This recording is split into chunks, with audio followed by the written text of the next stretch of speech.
Confirmation bias, the tendency to search for, interpret, favour and recall information in a way that confirms or supports one's prior beliefs or values. So, the dream is basically over. Barring an absolute miracle, Arsenal will finish second this year after an incredible run. I, and I imagine you, have been doing a bit of a post-mortem over the last 24 to 48 hours. And I can't help but feel that the moment we lost Saliba was the pivot point of our season. There's loads of other factors and mistakes, of course, and I hate talking about injuries again at the end of a season, but here we are. And then the other day, I saw this tweet from an Arsenal fan, and I kind of agreed with it.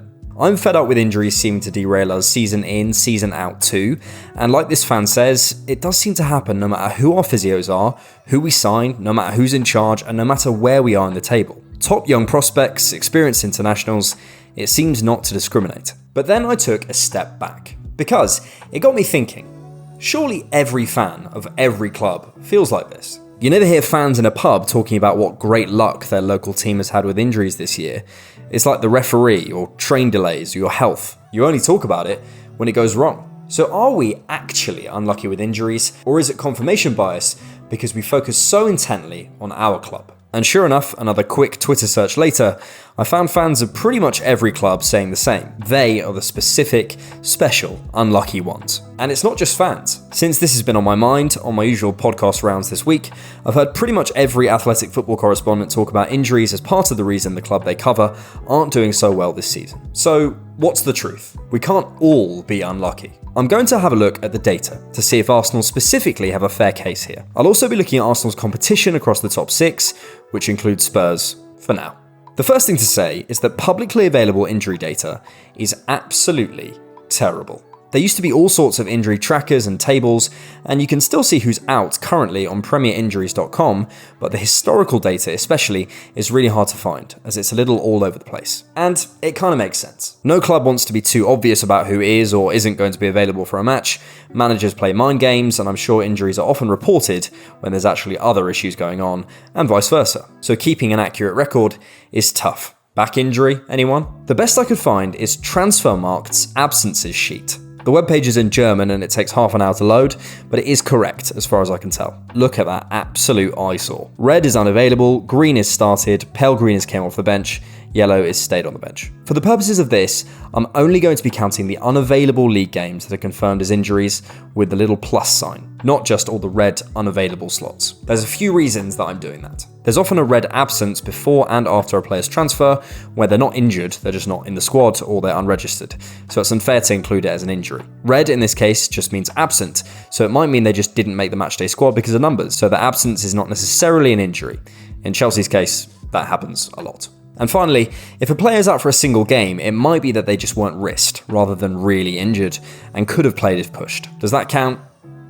I don't think so. There's almost definitely some red slots that should have been a plus, but I'm obviously not across every single injury situation in the league, and of course injuries are a very amorphous beast. I want to focus on the proper, confirmed injuries. Finally, I am just collating Transfermarkt's data, so if I get something wrong, it's their fault. By the way, this took me absolutely ages, so drop a like if you find something useful. The first thing I did was pull all of the top 6's registered first teams off Transfermarkt. Then I removed all of the players who didn't make an appearance in any competition this season, as I don't think you can decry injury luck for unused players that might skew the stats. That also removes players on loan, simply unused players like Jones at United, certain players who were suspended by their clubs, and more, so we get a more accurate pool of usable, not just registered, players. In terms of size of squad used this season, City have the smallest, then Arsenal and Spurs, followed by United, Liverpool, then Chelsea with the most amount of players. That's relevant, of course, because a bigger squad means more rotation is available. Here are some key stats from that data. Chelsea had the highest number of total games missed by players through injury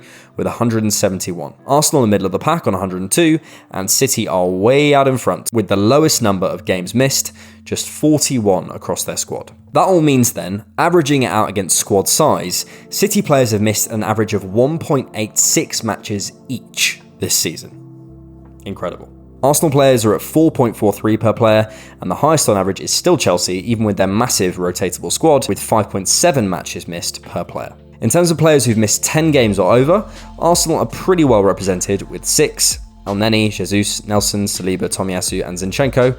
Chelsea have 8, Liverpool have 7, United have 5, Spurs have 2, and City have none. So we're fairly average in terms of injury luck against the top 6. Sorry. Though the Saliba thing is huge, it doesn't mean overall our luck is any worse than anyone else. We can bemoan the medical and performance team, but they're doing alright. And by the way, if you'd like a proper deep dive and introduction to the medical and performance team, then you can check out the bonus content to this video on Patreon or by signing up to the channel by clicking join below to get that and loads of other benefits for just £3 a month. You know you want to.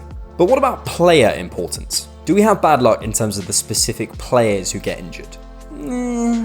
Importance is hard to quantify and is hugely subjective, but here's the chart for players who I believe are at least in the top 6's first 16, i.e. 11 plus 5 subs, who've missed over 5 games this season. As you can see, Arsenal are pretty well represented here with 4 players, though of course there's subjectivity on player importance, and you might think I've missed players out. Chelsea have actually been pretty unlucky. So that is this season, but I know how I feel.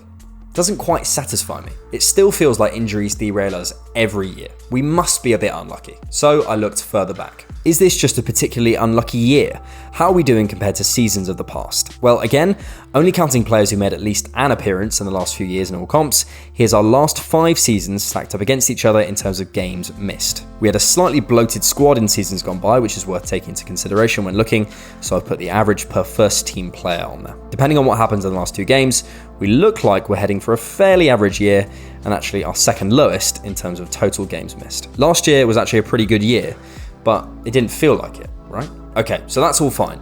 But is it about the timing of the injury? Now there, we may have a case. I then collated the injuries for the last 10 games of each of the last 5 seasons to have a look at that. If a player is at 10, that means they missed the entire last 10 games of the season. This year we have more ruled out for the season than ever before, but the total numbers are fairly average, and Zinchenko may even return having been pictured in training, but as of recording, I don't know about Martinelli. You could go a step further and compare ours to other Premier League teams' injury losses in the final 10 over the last 5 seasons, but doing that you get into a bit of a weird conversation about importance at the time, which is so subjective, and to be honest, I couldn't tell you whether Pedro played a big role for Chelsea in the back end of 18-19 before an injury, so I won't go there for now. Did Pedro even play for them in 18-19? No clue.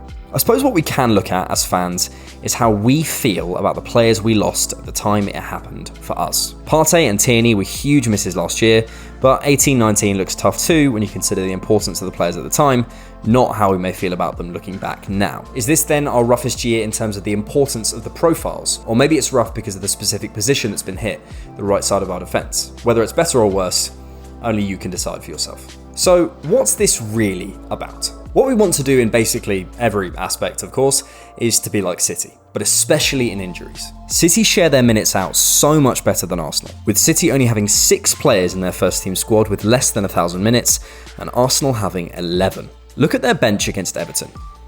It's a joke. 5 of them definitely start for basically every club in the league, and the other 4 would definitely be in with a shout. So what can we do to get our injury numbers down? Recruit.